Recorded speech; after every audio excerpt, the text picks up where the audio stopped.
Ladies and gentlemen, the purge has commenced. Yep, it's starting. Now, in case you're somebody that was applauding the indictment of Jim Comey, all I can say about you is you must be a partisan hack, because none of this is good. Now, listen, I have no love for Jim Comey. As a matter of fact, I think what he did to Hillary Clinton was tantamount with election interference. And oh, by the way, I wasn't the only person who thought that. Take a look at this. Oh, and there's Jim. He's become more famous than me.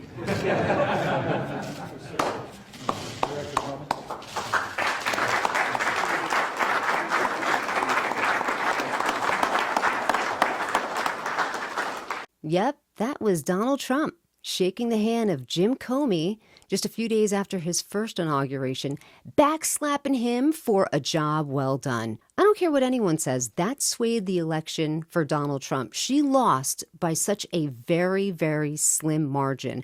And oh, by the way, she whooped his ass in the popular vote. She won by almost 3 million votes. And they had that all planned out as a big, huge October surprise. We had Rudy Giuliani on the news laughing about what was going to come out.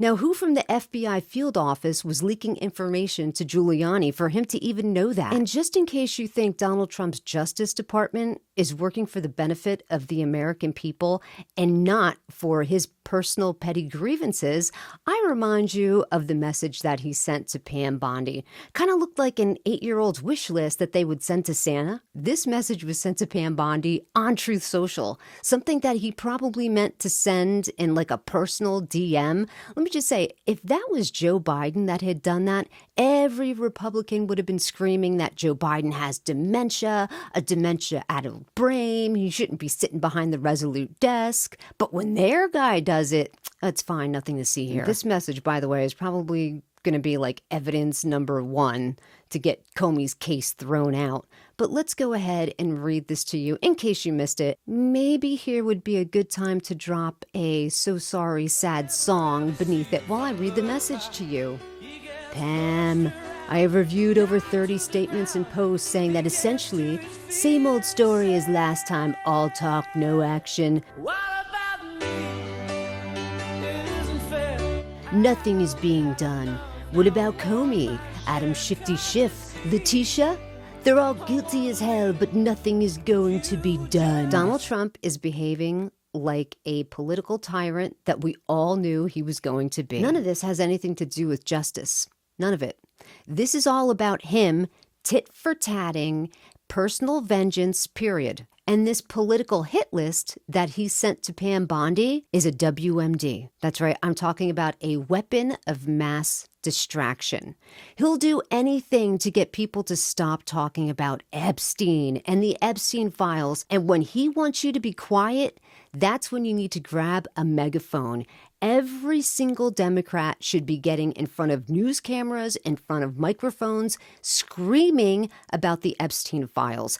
How much longer is our party, the Democrat Party, going to be so weak and feckless on messaging? I am so sick and tired of getting our asses handed to us by this other party. One thing you really have to give to the Republicans, they're really good with messaging. They know how to speak to the American people to get the American people not only to listen to them, but to believe them. 24 hours a day, they should be playing loops of Donald Trump saying that he's going to release the Epstein Files. Because the name of Epstein for Donald Trump is like nails across a chalkboard.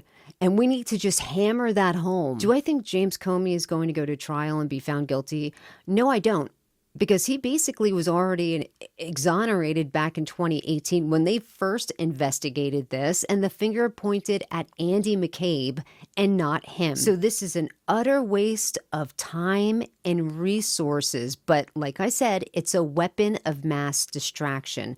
He doesn't want us talking about Epstein, so that's what they need to be doing, talking about Epstein. I can't say Epstein enough, and neither should you. Think to yourself, does any of this actually happen if when Donald Trump had summoned Jim Comey to the White House on Valentine's Day to ask him for his personal loyalty oath.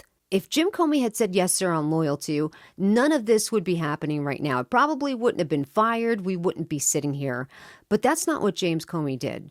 He said, I'm loyal to the Constitution. That's not what Donald Trump wanted to hear. Donald Trump doesn't want someone who's loyal to the American people and the Constitution. He wants people that are loyal to him because that's how narcissists conduct themselves. Everything is about them. Everyone else be damned. Them, that's all that matters. If the guardrails of our justice system hold, I think this case doesn't even make it to trial.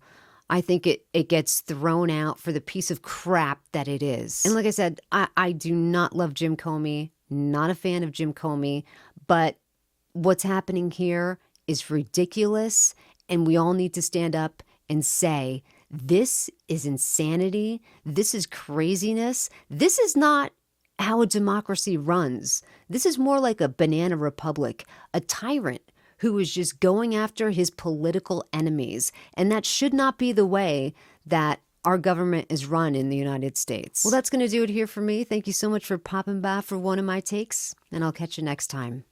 Take care.